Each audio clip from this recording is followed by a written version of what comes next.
आज जिस वचन पर हम मनन करेंगे वो पाया जाता है इफिसियों की पत्री उसका 4था अध्याय और उसका 26वां पद।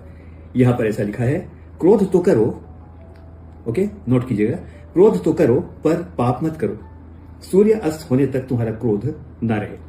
मेरे मित्रों, आज इस वचन पर हम थोड़ी देर के विचार करेंगे। वचन बड़ी दिलचस्प बात कहता है। इस पद में यदि आप देखें तो दो हिस्से हैं।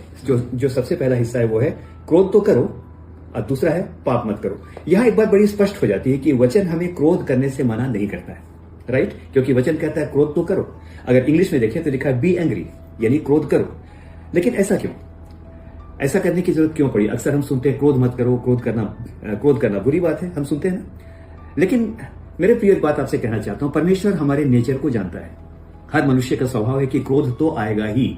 ये उतना ही नेचुरल है, ये उतना ही स्वाभाविक है जितना भूख लगना या प्यास लगना, राइट? हाँ, लेकिन एक बात है, हमें वचन ये छूट नहीं देता है कि क्रोध करते रहे। आइए इस बात को समझने का प्रयास करते हैं। मैं यहां पर देख रहा था, वचन हमें क्रोध करने का स्टैंडर्ड देता है।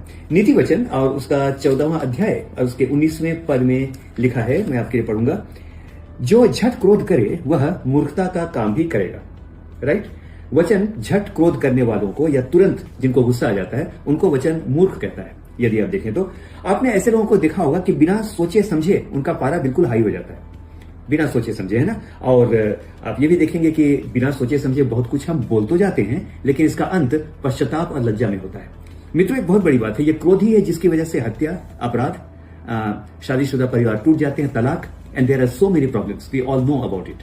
तो मित्रों, आइए अब इसी बात को थोड़ा आगे देखते हैं। तो वचन किस प्रकार के क्रोध की बात करता है? We are going to have a very small meditation on this. नीति वचन और उसका 16 और उसके 32 में लिखा है, आपके लिए पढ़ूंगा, विलंब से क्रोध करना वीरता से और क्रोध के समय अपने मन को वश में रखना नगर को जीत लेने से उत्तम है। वचन ये कहता है। तो मेरे प्रियो, आज इसी बात को देखेंगे। मित्रों, आइए ध्यान देते हैं परमेश्वर का स्वभाव कैसा है। क्या वो बहुत जल्दी क्रोधित हो जाता है? वचन ऐसा नहीं कहता। अगर वचन को देखें, it is the nature of God. ये परमेश्वर का स्वभाव है कि वो विलंब से कोप करने वाला है।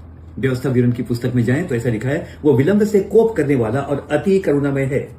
मेरे मित्रों, ये परमेश्वर का स्वभाव है। और यदि परमेश्वर का यह स्वभाव है तो हमारा स्वभाव भी अपने पिता के समान होना चाहिए। आइए इसी बात में थोड़ी देर और देखते हैं। विलंब से कोप करना चाहिए या क्रोध करना चाहिए, लेकिन कब तक?